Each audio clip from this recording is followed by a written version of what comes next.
Hello, this is Brother Les. Many of you watch my YouTube channel called Returning in Rest. This is a very important report I've been working on for some time now.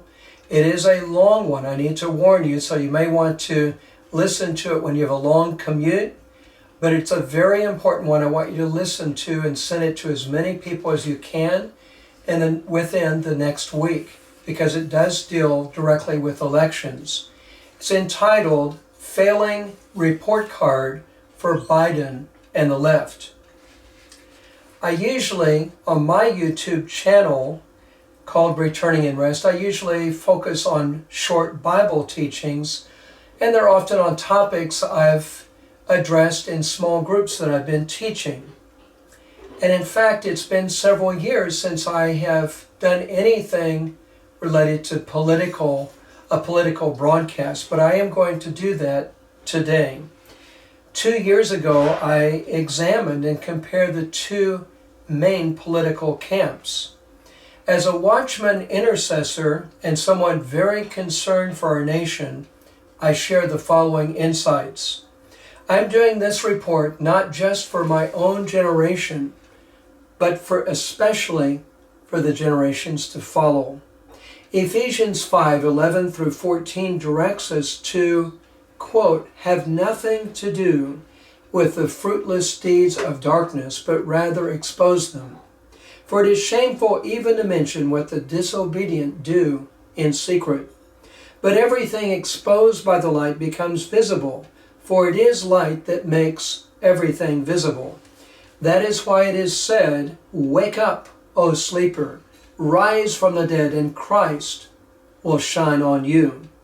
I feel strongly compelled to share the following comparisons in the hope that it will awaken the sleeping church and many other Americans who love and care about our country. In doing so, I'll review some of the major happenings and decisions under the new administration in the last 18 months. In this talk, I have deliberately spoken of Biden and the radical Democratic left together because their agenda is the same.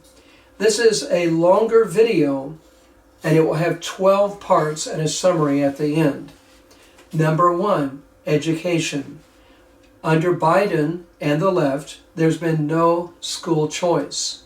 This especially hurts the poor who are forced to remain in failing and often dangerous schools. They promoted reinterpreting our history through Project 1619, CRT, and the social justice movements. These have promoted a hatred of our country, and our new racism as whites are promoted as the oppressors, and people of color always the victims. These distorted narratives also result in confusion and promote societal problems. Public schools, colleges, and universities have become massive propaganda re-education camps of the state. Schools must get back, and I say this as a retired, long-time public school teacher, must get back to teaching the 3 R's and character, not cultural Marxism.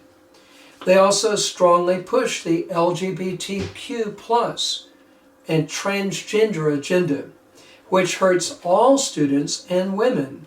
This began years ago under Obama, who tied federal funding to force schools to allow gender-confused boys in the girls' locker rooms and bathrooms. That was bad enough. But Biden and the left has taken this agenda much further by strongly forcing the transgenderism upon schools starting with the youngest ages, resulting in massive deception and the potential sterilization and mutilization of many of our children and youth. Recently, they tried to alter Title IX to force transgenders into women's sports. All schools that receive federal funding would be forced to accept this under this reinterpretation law. Many parents who found out about all this terrible agenda being pushed in their children's schools became quite concerned and understandably showed up en masse to their school board meetings. Instead of coming to their aid, Biden's Attorney General identified them as a threat. They were supportive of the secret undermining of parental authority going on in schools. Now, let's compare this to Trump's administration and conservatives' approach. He was in favor of school choice, which would especially help the poor in inner cities. He did not push the transgenderism in schools, but quickly recalled Obama's boys in girls' bathroom locker room policy. He upheld the Bible's teaching of male and female, not gender fluidity, which is strongly supported by real biology, male and female, that is. He did not support CRT or any reinterpretation, but strongly supported the teaching of real U.S. history, which promotes patriotism, good citizenship, and love of country. For the first time ever, Trump, not Obama, funded traditional black colleges. And he also supported parental rights in school. Moving on to our second area, economy. Under Biden and the left, he greatly shrunk our economy and just plain messed it up. Early on, he kept printing more money and paying people to sit at home, breaking the incentive of many to return to work or to find a job. The so-called COVID incentive checks backfired and created an unhealthy dependence upon government. This has resulted in massive shortages of labor in every sector, so that whether you eat out, get your car repaired, or fly, you often have to wait longer, sometimes much longer than before. When Biden took office, inflation was only at 1.4%. Now it has been at a 40-year high. And according to economist John Williams, if we use the same measures to calculate inflation as it was done in the 1970s, our real inflation rate would exceed that of the Carter era and would actually be over 17%. This has hurt every American, especially the poor, on a fixed income. For the first time in my memory, we've also suffered massive supply issues on a wide array of items, including even baby formula. I'm sure you've been affected by this too, but here's just a few examples I've experienced in the last year. Car parts for a used vehicle took weeks and weeks to come in. A cooktop I ordered took months to arrive. And a steel elbow corner piece for electrical conduit simply couldn't be located. The forced COVID lockdowns greatly hurt our economy as many thousands of businesses had to close for good. This ended up shrinking the middle class. The leftists wrongly named economic stimulus bill will not help the economy nor bring down inflation at all. Last March, Biden authorized some in his administration to research switching our currency to a digital form. This is a cause for concern. If we abandon the dollar, would we lose some of our regular money? How much would be transferred over? Could this new currency be locked up if some of us get on the bad side of those in control of the government? Like what happened to the freedom fighter truckers in Canada. Remember that? When their own government froze their bank accounts and took their trucks. In summary, Team Biden's policies of printing money, trying to keep people at home and limit everything has been catastrophic, hurting almost everyone, especially the middle class and the poor. Again, the very people they claim to care about. Can the poor even afford to buy all their groceries now? I listened to a report recently that said some people are buying groceries on credit now. First, let's remind ourselves that in the Bible, it is the family and the church's job to take care of their own, not the government. If any able-bodied person will not work, the Bible says they're not to be given food or any other assistance. Individuals are exhorted to work hard and take care of their own needs, their families, and help others in need. Work is good and is an assignment from God. This is what the Bible teaches. Now let's contrast the above dismal report about the economy and what the left has done to it to how things were different under Trump's administration. He inherited a mediocre economy and cut red tape and taxes, and this resulted in the best economy in 50 years. Even though the media tried to hide or downplay this, his economic policies helped everyone. It resulted in the lowest unemployment ever recorded for blacks and Hispanics. And the tax cuts helped the middle class as well. He created opportunity zones, helping the disadvantaged in inner cities get and start businesses. These actions demonstrated that Trump did care about the poor and minorities because his economic policies helped all people.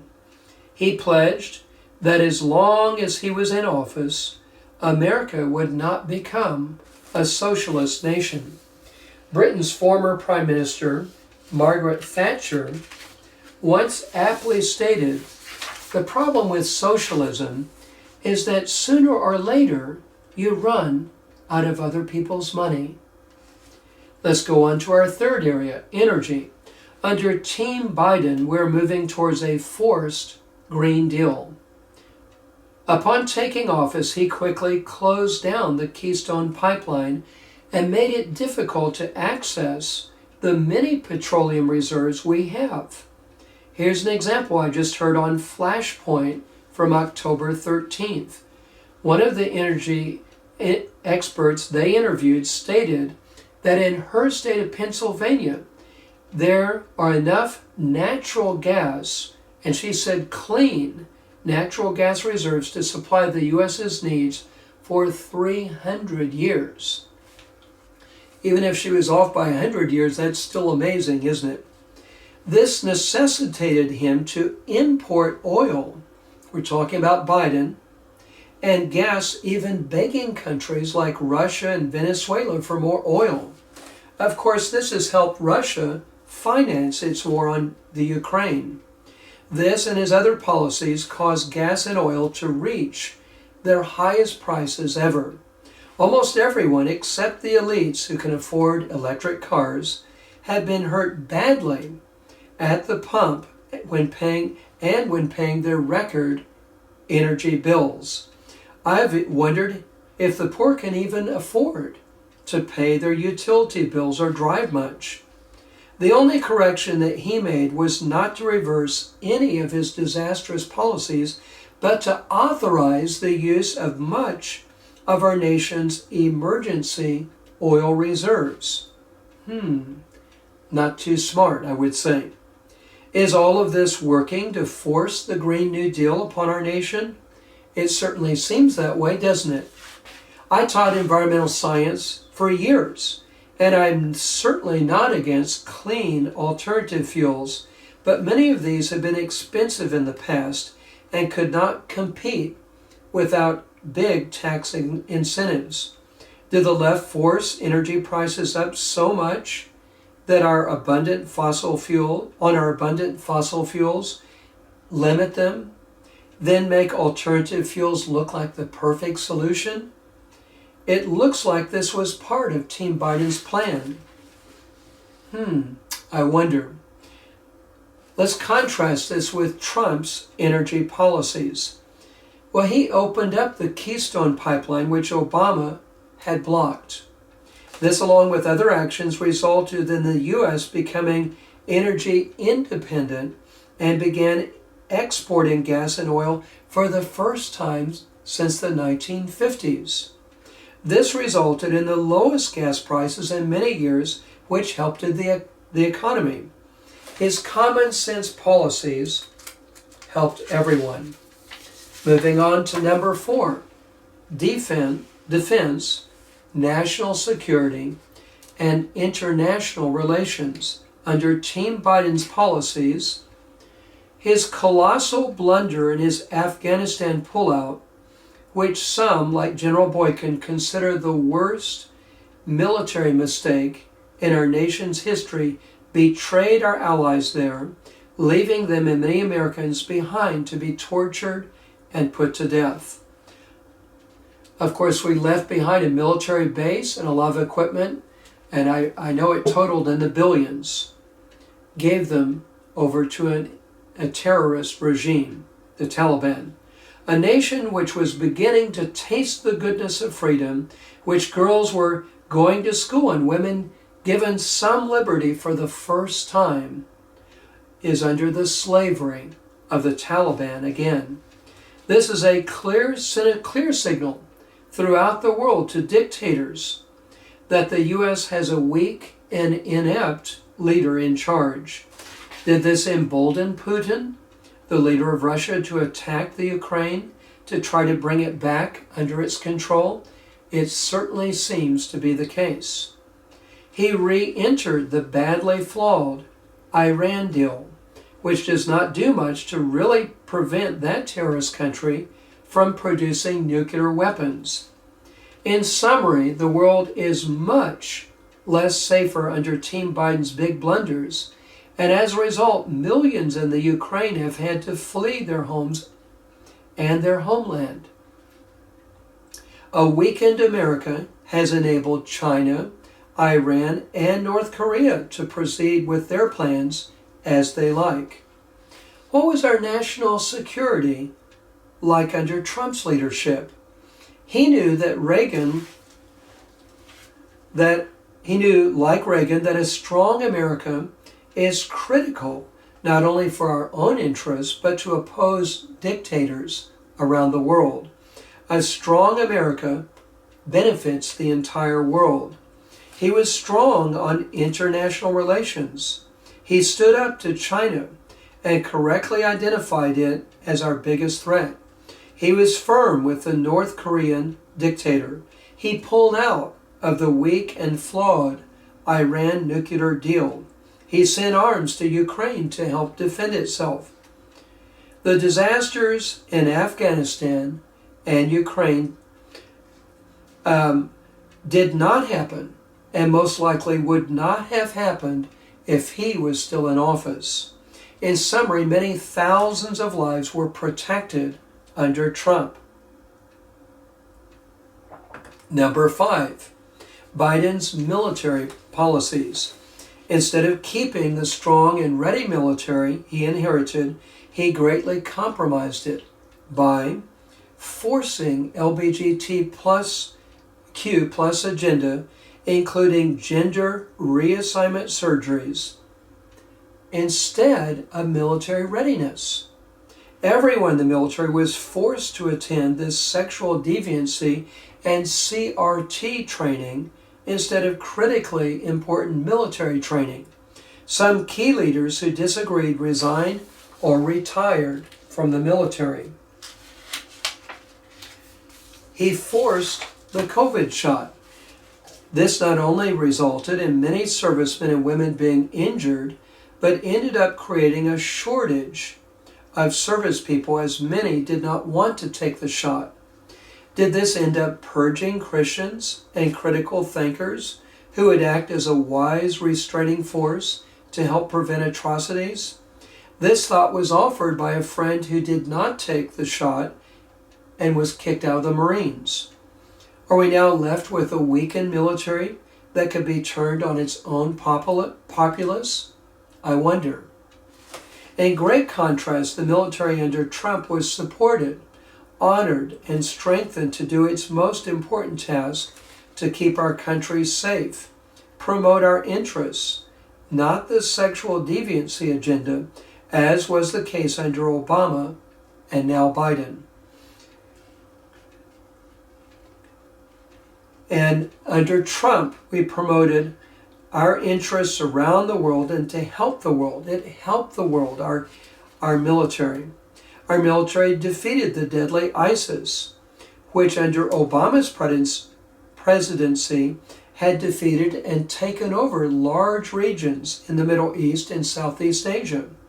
This was a great accomplishment and should not be forgotten. Under his administration, unlike Biden, defending religious liberty was made a top issue. Number 6, our big cities and country. Biden and the Democratic left. They supported BLM, Antifa, defunding police, and strict gun controls. This resulted in especially Democrat-run cities like Portland and Seattle and others becoming dangerous, more dangerous. As an example of this is Chicago, with very strict gun laws, but has one of the highest murder rates in the country. They refused to prosecute those who rioted and destroyed large areas of inner cities and many businesses in some cities. It appears that the BLM and Antifa are closely connected to the Democratic left and actively promote their interests. It is noteworthy that the KKK, which arose after the South lost the Civil War, supported the Democratic Party and later Jim Crow laws of that era. This I accessed at Cambridge University Press online. Excuse me. We should also take note that since Biden and the left has taken over, these groups have not done big protests and demonstrations like they did when Trump was in power. I guess they don't need to. And later on I will speak of the January 6th event, but many people have forgotten because the media has wanted us to forget, I guess. But actually these groups, BLM and Antifa, did a lot of damage in Washington, D.C., and actually were headed to the White House, but eventually stopped. But they did quite a bit of damage. I'm reminding us of that. I just heard a broadcast about that this morning. Instead of prosecuting the violent groups that did so much destruction in various cities, the left has focused on making an example of the unarmed protesters of January 6th, branding them as domestic terrorists. They've even sent the FBI on witch hunts to find people that may have been in attendance at the Capitol that day. Meanwhile, the real story of January 6th has not been explored or made public to much of our populace. Epic Times, by the way, has an in-depth video on this, which I recommend. Now, of course, I in no way support breaking into the Capitol, but videos do show men who showed up to stir up the crowd, even breaking some windows and urging the crowd to go into the building. Interestingly, some of these same videos show these men slipping out of the crowd. We even know the names of some of them, but they have not been prosecuted. They're not among the ones languishing in prison. In summary, the cities that were under the control of the left became more dangerous, which especially hurt the businesses and the poor who could not leave. Because of their terrible handling of these and other issues, some states like California, New York, Illinois, and big cities like Chicago have seen many people and businesses pack up and leave for more safe and free states. Is this a deliberate takedown of America? Those who supported Trump and his MAGA program are now called fascists and targeted by the IRS and the FBI. There's been a big growth of the state to regulate and punish any who are of a different political party or view. We have seen them raid former President Trump's private home. And by the way, this has never happened before in all of U.S. history. I've heard a number of historians comment on that fact. And they've said that there have been disputes about the various items and records that President Obama, former President Bush kept. President Obama sued several times to be able to keep what he took. So this was not uncommon, but they never came in and raided their homes. In the August issue of Imprimis, Harmeet Dillon said, this is the kind of behavior you'd expect in a third world dictatorship, end quote. Many Democrats question the results of the 2000, 2004, and 2016 elections, but were never targeted by the right nor used the government against them. In contrast, Trump and his administration strongly supported the police. When the leftist groups were destroying whole city blocks, he urged Democratic-run governors and mayors to send in the National Guard to restore law and order, but they refused. Trump also recommended that National Guard troops be brought in and around the D.C. area before the January 6th incident, but this was ignored. As mentioned earlier, they strongly supported the correct teaching of America's history and patriotism instead of Marxist CRT ideology. Number 7, borders, Biden and the left. Basically, they have supported an open borders policy with no or very little control or enforcement of existing laws. This has resulted in a catastrophe at our southern border. We have now seen a record number of illegal immigrants for over a year. This huge humanitarian crisis especially hurt our border states. Biden and his team flew and bussed these illegals all over the states. But interestingly and ironically, they greatly objected when the governors of Texas and Florida sent the overflow of these illegals to sanctuary areas in blue states and cities. Sex trafficking, gangs, drugs, especially fentanyl, which by the way has caused a record number of deaths, and it's come through in such large quantities, it's estimated by some experts that there's enough in our country of just that one drug, fentanyl, to kill our whole population. These problems have all increased as a result of the refusal to enforce our existing border laws. Biden and his team have acted like there was no problem at all. The Trump team on immigration. Trump understood the severity of this crisis, pledged to build a wall, enforce our laws, and carefully vet those entering our nation. Like other countries such as Canada, the U.S. has a process to follow. We cannot remain a sovereign country if we do not regulate our borders. Trump began the border wall and enforced our laws, but was wrongly portrayed as harsh and uncaring for doing so. I recently heard an interview with one of the top immigration officials under the presidents of the last 20 plus years. He said that Trump was correctly enforcing our laws and protecting our nation from the flood of illegals trying to come in. But this has been a huge problem under Biden. Now, I was born overseas and have lived in both Europe and Asia and have traveled extensively in South America and Central America as well. I enjoy meeting people from other countries. That being said, I understand we can't allow an almost continual flood of immigrants across our southern border. That's just common sense, folks. What's the biblical perspective on immigration and illegal immigration? There seems to be some confusion among Christians on this, with some groups wanting to provide unconditional amnesty to all illegals. There are many Old Testament scriptures especially exhorting the Israelites to be kind, to remember, and to help the foreigners in their midst.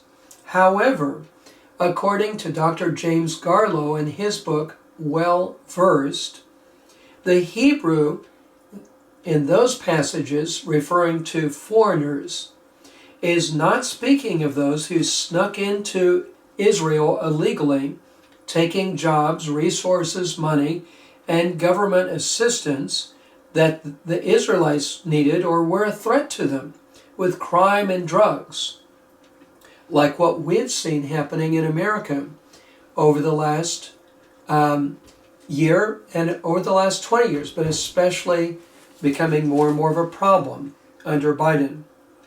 These were not, in great contrast, under Biden, what we've seen is more like an invasion at our border, when Israel's enemies overran their borders to raid and try to destroy them.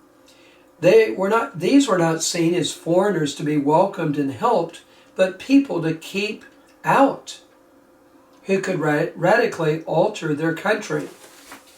This is a serious national security issue and needs to be dealt with according to our laws, as even most Democrat leaders agreed upon 20 or so years ago. We might say, wait a minute, you didn't say what is the Hebrew referring to then when it talks about being kind to foreigners? Those Old Testament passages, people like Ruth, who came with Naomi, she was welcomed in, she worked hard, and became part of the covenant people of Israel, even part of the lineage grafted into the lineage of Christ and King David earlier. Number 8, the family, Biden and the left. Through various policies and deceptively named bills, they are seeking to redefine marriage by pushing the LGBTQ agenda, which has been one of Biden's top priorities. Those that disagree with this are singled out and made examples of. Their goal seems to be to dismantle the traditional family unit and make it a relic of the past. But the biblical family is the basic building block of all society. Healthy, strong families and strong homes help make a healthy, strong nation. That's just basic common sense, folks. Instead, the traditional family has become the focal point of a unified attack by the left.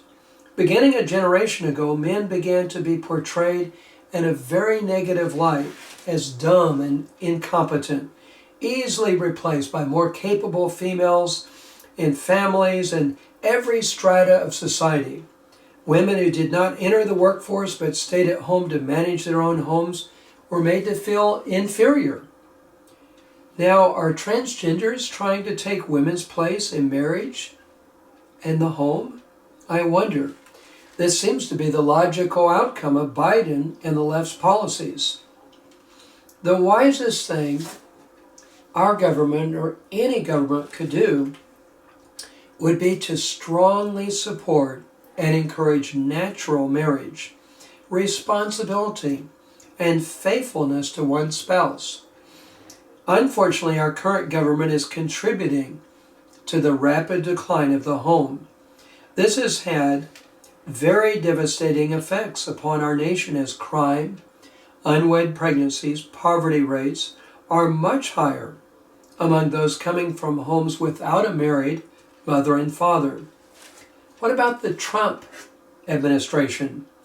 Well, they followed the platform of the Republican Party, which is biblical marriage, which, for those that may not remember or be familiar, that's between a biological man and a biological woman, preferably for life.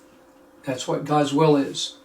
It did not support the deviant sex movement, but instead recognized how destructive this is to creating a healthy and stable society. Number 9, the courts and the Constitution. Team Biden considered packing the court to push their radical agenda, but due to public outcry, they weren't able to get away with that. Thank goodness. They view the Constitution as a living, evolving document or something to disband with and move on beyond. They look to appoint judges who can essentially legislate from the bench to advance their radical agenda. He appointed Ketanji Brown Jackson to the Supreme Court, who refused to even define what a woman is. What about Trump? He kept his pledge to nominate strict constitutional judges and appointed hundreds to the lower courts, some of whom helped to stop and overrule overreach by Biden and his cohorts. Especially important, he followed through on his pledge regarding the Supreme Court. And the 3 he nominated have helped to turn the court back towards our Constitution, which is the law of the land, which all elected officials have to swear to uphold, though many are not doing that now, especially among the left.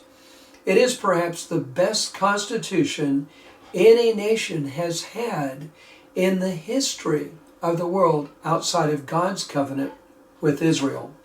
Protection of the unborn. Team Biden. He, along with the Democratic left, are the most anti-life ever, in favor of abortion even to the point of death. They ruled against the Mexico City policy, which promoted NGOs receiving funding, prohibited NGOs from receiving funding from our government from promoting or providing abortions in developing nations. They ruled against the Hyde Amendment, which used to be a bipartisan, was passed by across the aisle years ago, which according to the Charlotte Lozier Institute estimated that this Hyde Amendment had saved over 2 million lives in the time period from 1976 to 2016. Team Biden were quite angry at the recent pro-life ruling by the Supreme Court and vowed to oppose it.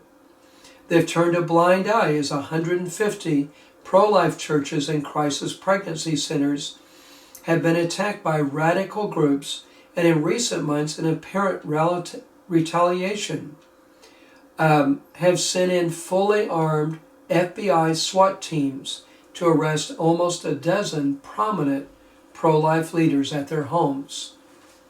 In summary, many more innocent unborn lives have been snuffed out by Biden and his team. Trump was arguably the most pro-life president we've ever had. He reinstated the Mexico City policy, which had been banned by Obama. I don't have a figure to support that, to tell you how many, but I'm sure that saved thousands of lives in different countries. Because he kept his pledge to appoint strict constitutional judges, Roe v. Wade was returned to the states to decide.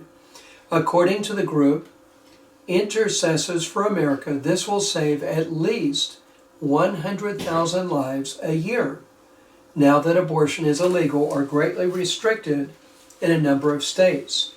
Number 11, the Bill of Rights, Biden and the left. They've used massive propaganda techniques, including the creation of a disinformation board. That sure sounds Orwellian, doesn't it? Orwellian. To deceive and push their own narrative. Some of these will be detailed in the next section. He has forced his socialistic, globalistic plans upon the nation and the states. as explained earlier. He supported the plans of World Health Organization and the World Economic Forum, which would surrender our nation's sovereignty. He's now using the FBI and soon the IRS as enforcers of his unpopular policies. He's labeled those who support his opponent as fascists and a threat to America. Under Trump, what was it like? He restored freedom of religion, the first and the most important freedom. He stood strongly for the other freedoms in the Bill of Rights, such as a free press and free speech, peaceful assembly to protest grievances, and the right to own a gun to defend oneself. He supported Little Sisters of the Poor and others who did not want to violate their conscience or convictions against abortion or same-sex marriage. Number 12. This will be my longest section, but I am gradually drawing my talk to a close. The COVID agenda, Biden and the left. Now, I'll just say before I start on this, as I have spent quite a bit of time as an intercessor for America, the sense I felt in the spiritual realm was this COVID agenda, this whole thing was a very evil. I just sensed a very sense of evil over this. And if you've been following this at all and looking at alternative sources, you realize that that's true. It's a very, very evil agenda that has deceived the whole world. Under Biden and the left, he continued to use emergency powers to try to force all sorts of his agenda. Closures, strongly forced the COVID shot on everyone. The first 6 months to 1 year he was in office, this seemed to be his primary goal. Even he wanted to force it on those with the lowest risk, teens, children, and babies. Within the so-called COVID stimulus package, there was a large amount of money given to media. Even some Christian media took it. And the money was given to, and they were told to fully support the shot. They took the money and did as they were told. Last year, the administration sent a letter to the OBGYN doctors threatening them if they tried to warn their patients against this so-called vaccine. That was on a video broadcast I heard from a very prominent OBGYN doctor. He sees many at-risk pregnant women, and he held up the actual letter. Critical thinkers and all those who dared question the approved narrative were threatened, discredited, and in some cases fired. This included top world-class immunologists, including those who put out the Barrington Declaration, which advocated following the established practices for pandemics and not massive closures affecting all economies and everyone. Top army doctors and many well-qualified people who tried to sound the alarm at the many deaths and serious reactions to the COVID shot were discredited or dismissed from their jobs. They prevented or suppressed safe and effective early treatments. The doctors who used these estimated these would have saved 80 to 90% of those who needlessly died from COVID. Instead, they used massive fear tactics to scare large numbers of people to line up and get the experimental shots. The World Economic Forum declared that the COVID agenda had helped achieve the global reset. This was in May or June of 2020. They made this declaration that it had been planning for years. It also achieved, at least temporarily, many of the goals of the Green New Deal through the prolonged lockdowns. They suppressed the numbers and withheld a lot of data about the COVID shots, such as the large numbers of people who got COVID who had been fully vaccinated. Earlier this month, the CDC, after being sued, finally released information revealing 783,000 people had sought medical attention, emergency room care, or hospital visits following COVID vaccination. Another 2.5 million reported needing to miss work, school, and other activities. This is in the October 3rd issue of Epoch Times. We still don't know the death toll, how many women had miscarriages, and many other important health concerns about these shots. They told many lies repeatedly about these vaccinations, such as they kept saying over and over again, they're safe and effective, meaning you won't get COVID, and you certainly won't die from the shots. The shots will stay only in the upper deltoid muscle, where you get the shot, and they would not migrate to other organ systems or other places in the body, but they did. The masks, they said, would prevent the virus from passing to others, but they did. That the people who got the shots could not pass the virus, but they did.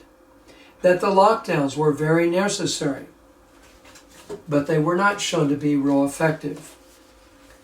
They never allowed the formation of task forces to study COVID and develop safe alternatives and other groups to study the effectiveness of the COVID shots, as has always been the case with other major outbreaks and rollouts of new medicines. Last spring, in a Health Freedom Day, I heard testimony from a variety of doctors and 2 female doctors there who were fired from their jobs in our area for simply trying to inquire into the problems with the vaccines, who had raised their voice several times saying we need to have a commission on this, and they were finally let go. Follow the money. Who profited from this agenda? Well, Bill Gates had reported a 20-to-1 profit margin from vaccines, which is a lot higher profit ratio than his computer work, from what I understand. But there were many others who were heavily invested in vaccines, and others like Dr. Fauci, who had investments in other related treatments like remdesivir.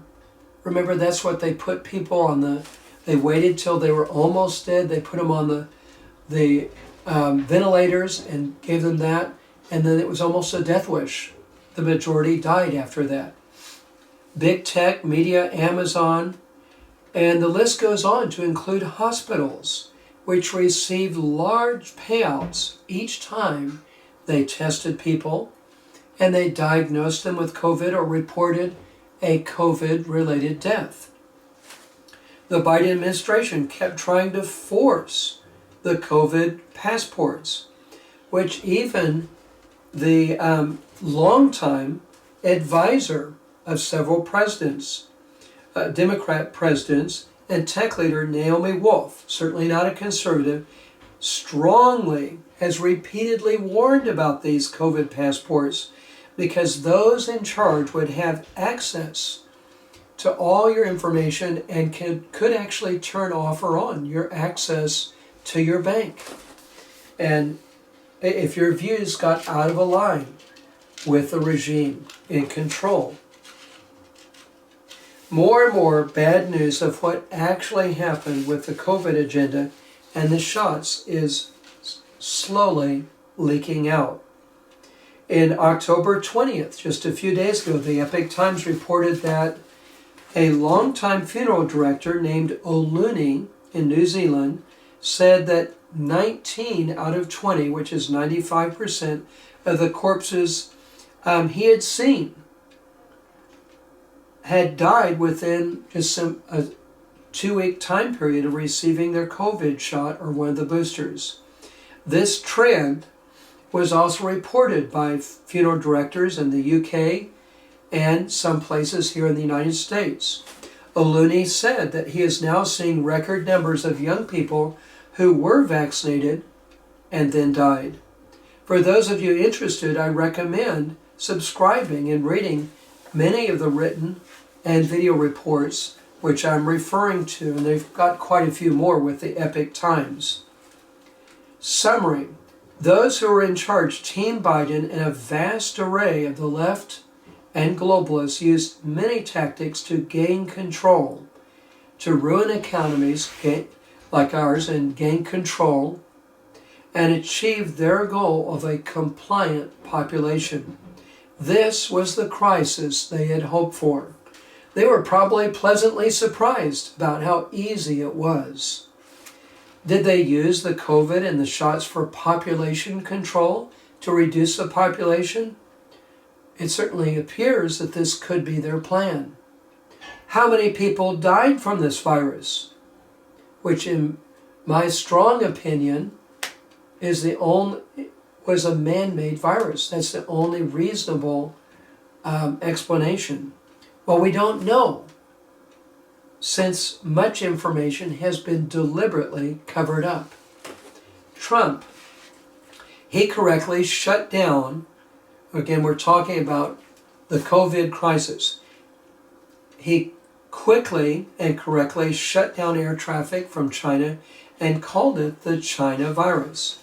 He contracted COVID himself, but was given early treatments, quickly got well, and then said he wanted these wonder treatments to be made available inexpensively to everyone in the United States.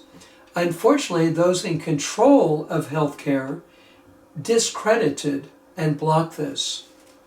In fact, punished doctors who did make these various treatments available and saved many thousands of lives through their practices.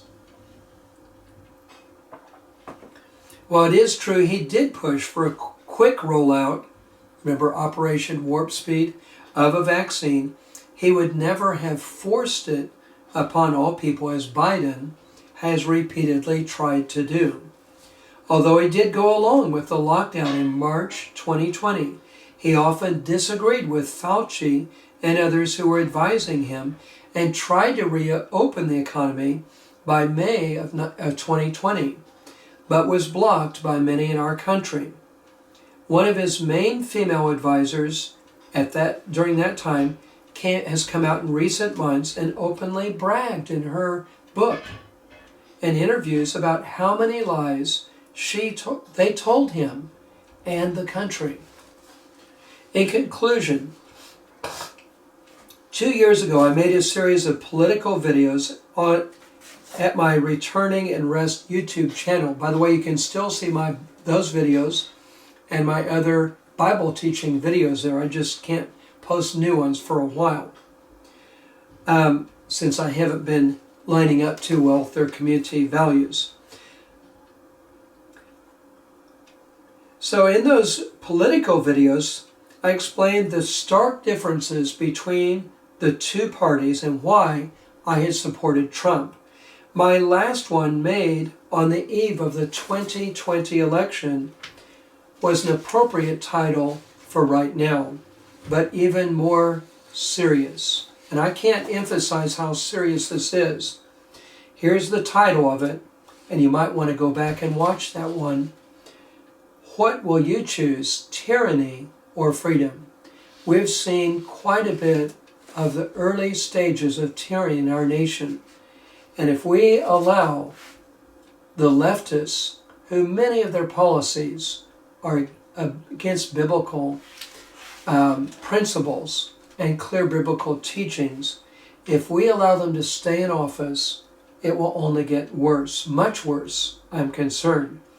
Well, my predictions were proved to be very accurate of where we are now as a nation. Biden and the left has brought America low.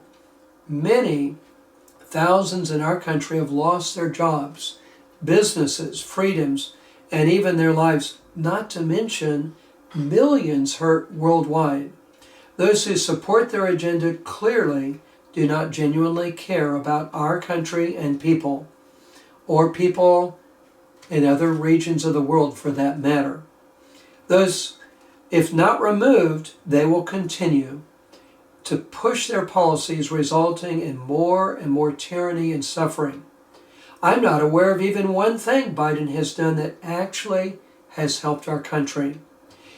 If even only half of what I've shared in this long broadcast were true, it would still be truly terrible.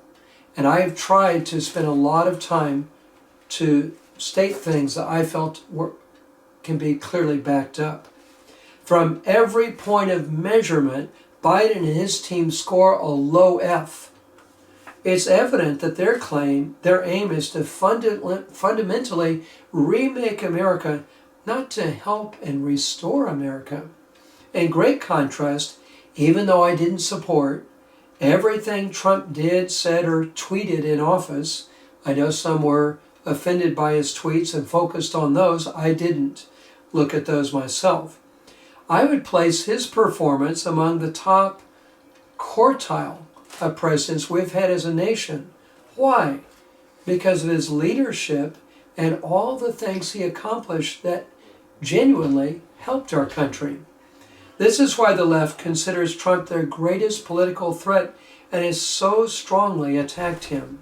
Starting 2 years ago, Trump was spied on by the Obama administration even before he was in office. Then false charges like the Russian collusion lie were made up, and leftist leaders repeatedly tried to impeach him, and now have even raided his home. What if they had done this with Obama's home? I wonder what the reaction would have been. What is Biden and the left's next big target? Well, I just got a letter in the mail from one of my references, Matt Staver, who leads the Liberty Council Action, and he warned of another bill that Biden and the left have come up with, and it's called the LGBTQ Fairness Act, or something like that, and it would force the agenda even more strongly if it was passed. And I believe that, along with these other policies, the next big target will be the church, the true church. Now, I'm not talking about everyone who professes to be a Christian or every church that professes to follow the Lord, because there are many that have left the fold. I'm talking about the true confessing church that Dietrich Bonhoeffer, he had to distinguish between the German church of his age, which defected and were deceived and followed Hitler. And so he formed, along with Mueller and some other brave pastors, the confessing underground church. I'm talking about the people like that. True church, the Bible-believing evangelical Christians who won't compromise and back down on critical areas no matter what. I see a separation of the sheep from the goats in the body of Christ in America in our time. So you might say, what good could God possibly bring out of all this mess? Well, I think he's allowing a lot of this for a time, and he's separating the sheep from the goats. And he's going to wake people up to their need for him too. More of that a little bit later. Many of these issues I've discussed today are bringing this division. While we know that our real battle is not against people, it is quite evident that the many policies and positions of the left are very anti-God and demonic. This is why most of their policies are directly in conflict with the Bible. I urge you not to be cowardly, but to do as I've done, to speak up against the evil. Yes, we must pray, but then we must vote in line with biblical absolutes and principles. Will you bravely choose freedom over tyranny? As for me and my family, we love our freedoms, especially the freedom to worship and obey Christ and to openly practice our faith in Him. I certainly pray you feel the same way as well. We need to have a proper mindset about all of this. We must be careful about not elevating any elected official higher than we should. I recently read how Dr. Robert Jeffries stated that we have expected too much from politics. Well, this is also a mistake we must avoid. We can't expect any elected official to bring America back to Christ.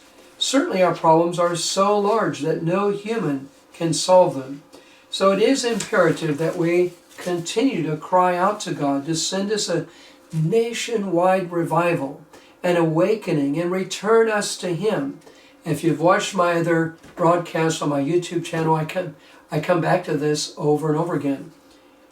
And send this to us before we completely destroy ourselves.